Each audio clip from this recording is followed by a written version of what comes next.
আমরা দেখতে পাচ্ছি নতুন যে সরকার গঠিত হয়েছে এবং যারা এখন মন্ত্রী হয়েছেন এমপি হয়েছেন তারা আগের মতো ফেসিবাদী ভাষায় তারা কথা বলে। আমরা দেখতে পাচ্ছি যে জুলাই সনদ এবং গণভোটে হায়ের পক্ষে ক্যাম্পেইন করেছেন আজকের যিনি প্রধানমন্ত্রী, তিনিও আজকে গণভোটে জনরায়কে উপেক্ষা করছে। আমরা আশা রাখবো এই জুলাই বিপ্লব পরবর্তী এই নতুন বাংলাদেশে আজকে যারা নির্বাচিত হয়েছেন, যারা এমপিরা আছেন, যারা মন্ত্রীরা আছেন, তারাও এভাবে জনগণের কাছে জবাবদিহি করবে। জনগণের কাছে তারা যে কমিটমেন্টগুলো দিয়েছে, মানুষের যে প্রত্যাশা, শহীদদের যে আকাঙ্ক্ষা, তার কতটুকু তারা বাস্তবায়ন করেছেন এবং যদি বাস্তবায়ন করতে না পারেন সেটার জন্য জাতির কাছে তারা তাদের অবস্থান পরিষ্কার করবে। কিন্তু আমরা দেখতে পাচ্ছি নতুন যে সরকার গঠিত হয়েছে এবং যারা এখন মন্ত্রী হয়েছেন এমপি হয়েছেন তারা আগের মতো ফেসিবাদী ভাষায় তারা কথা বলে। তারা যে জুলাই বিপ্লবের মাধ্যমে আজকে এমপি হয়েছেন, মন্ত্রী হয়েছেন, সেই বিপ্লবের আকাঙ্ক্ষাকে তারা আজকে আর ধারণ করছে না। তারা গণভোটের যে জনরায় এসেছে সেই জনরায়কে তারা উপেক্ষা করছে।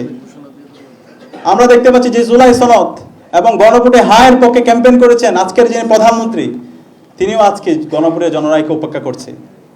আমরা একই সাথে দেখতে পাচ্ছি তারা এই ফেসিবাদের প্রতি তাদের বিভিন্নভাবে দরদ, বিভিন্ন জায়গায় আওয়ামী লীগকে তারা পুনর্বাসন করছে। যে হাসিনা এবং আওয়ামী লীগ গত 16 বছরে বাংলাদেশে গণহত্যা এবং শিশু হত্যা করেছে, গুম খুন আয়নাগর প্রকল্প তৈরি করার মাধ্যমে বাংলাদেশকে একটা অকার্যকর রাষ্ট্রে পরিণত করেছে এবং সর্বশেষ জুলাই বিপ্লবে আমাদের 2000 ভাই বোনকে শহীদ করেছে, আমাদের 133 জন শিশুকে তারা হত্যা করেছে। সেই হাসিনার প্রতি তারা আজকে দরদ দেখাচ্ছে এবং হাসিনার যারা সাঙ্গপাঙ্গ আছে তাদেরকে বিভিন্নভাবে দায় মুক্তি দিচ্ছে। আমরা হুঁশিয়ার করছি, আমরা আমাদের বর্তমান সরকারকে আমরা অনুরোধ করছি এই হাসিনা এবং তার সকল দূষরদেরকে এই বাংলার মাটিতে তাদেরকে বিচার আওতায় নিয়ে আসতে হবে। হাসিনার যে রায় এসেছে তাকে ভারত থেকে দেশে নিয়ে এসে সেই রায় কার্যকর করতে হবে। একই সাথে দ্রুত সময়ের মধ্যে যে জুলাই স্মৃতি জাদুঘর আছে সেটা খুলে দিতে হবে এবং গণভোটের যে জনরায় এসেছে সে রায়কে বাস্তবায়ন করতে হবে, জুলাই সনদের আইনি ভিত্তি দিতে হবে।